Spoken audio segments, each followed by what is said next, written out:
I broke up with my boyfriend on his birthday for horrible things he did when he was a teenager. I, 26 female at the time, had just started dating Thomas, 28 male, and things seemed promising. Very sweet man, educated and quite smart, good looks. After 7 weeks of dating, he invited me and 2 of his childhood friends, let's call them Alex and Bart, for a long 29th birthday celebration weekend at his father's country house in a small French town. His father was going to be around as well, and I was very excited to meet everyone. Day 1, Friday, is fun. I'm happy to get along well with my boyfriend's father, a smart and caring man. Day 2, Saturday, after a very nice day, we enjoy a party in the garden with the neighbors, including some friends of Thomas. After a few hours and lots of drinks, a group of people gather around a small campfire and start sharing childhood memories. This is where things go wrong. At first, of course, innocent and dumb stories as you would expect, but then Thomas and his friends started sharing really sick stuff.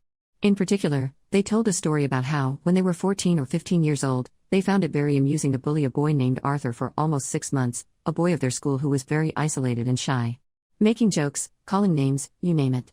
As if this was not enough, they created a fake girl profile on MSN Messenger, a computer platform to exchange messages that we used in years 2000s, and spent months exchanging messages with him under the false girl identity, flirting and developing a false relationship with the poor boy. Some people were in the confidence at school, and it became a big and cruel joke behind Arthur's back. They used pictures of Bart's real cousin, and the boy truly thought he had some kind of online girlfriend to whom he even sent confessions and love messages. At some point they got bored and scheduled a false rendezvous IRL, asking the boy to take a bus for 2 or 3 hours, wearing a t-shirt Elmer the Elephant, based on a private joke. Obviously there was no one waiting for him, and they did not know how long he waited over there, by himself. If Arthur had not already understood what was going on, he found out the next day at school after Thomas and Bart told the story to everyone, and even shared the love messages that Arthur had been writing. The poor boy stopped coming to class and apparently changed schools, and it is easy to imagine that this must have been extremely traumatizing to him. Do you think that Thomas, Alex and Bart had any bit of shame about it? Not a bit of remorse, in particular on Thomas and Bart's side. They kept making jokes about it and even seemed to regret that they were not good enough at being evil to convince the boy to send exposed or dirty pics. I don't even want to imagine what would have happened if he had done so. To say that I felt uncomfortable would be a gross understatement. I was absolutely horrified and started to despise Thomas more than anything. I was not the only one shocked. Thomas' father, who heard the end of the story, had the most disappointed look in the eyes. His stupid son was so drunk that he did not even notice it. I escaped the party immediately after that and got back to the house. I could not sleep at all this night, and I kept thinking about the evening and how Thomas was still finding this funny. I heard him coming to bed around 4 in the morning, but I pretended I was asleep. Day 3, Sunday, was the actual birthday, and the initial plan was that I would take Thomas on a one-on-one fancy surprise date for lunch nearby, and then we would meet the group for a late afternoon party.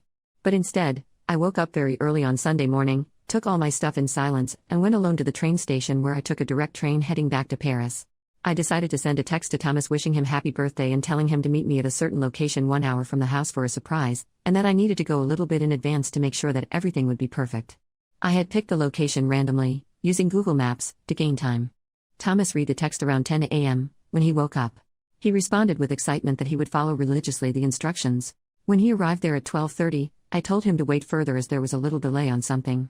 Then I asked him to meet me at a restaurant which was a 30-minute drive from the initial location. When he arrived at 1:15, I texted him that I was on my way, would arrive in 20 minutes, and that he will understand when he sees me why I made him wait.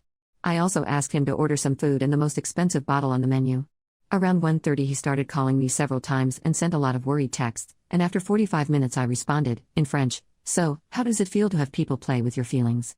Then I stopped responding. I let him call and text the entire afternoon, but never responded. At some point an unknown number called me. It was his friend Alex asking what was going on and that Thomas' birthday was completely ruined because of what I did. I just responded, "This is an extremely small payback for what you did to Arthur. Tell Thomas to stop calling me."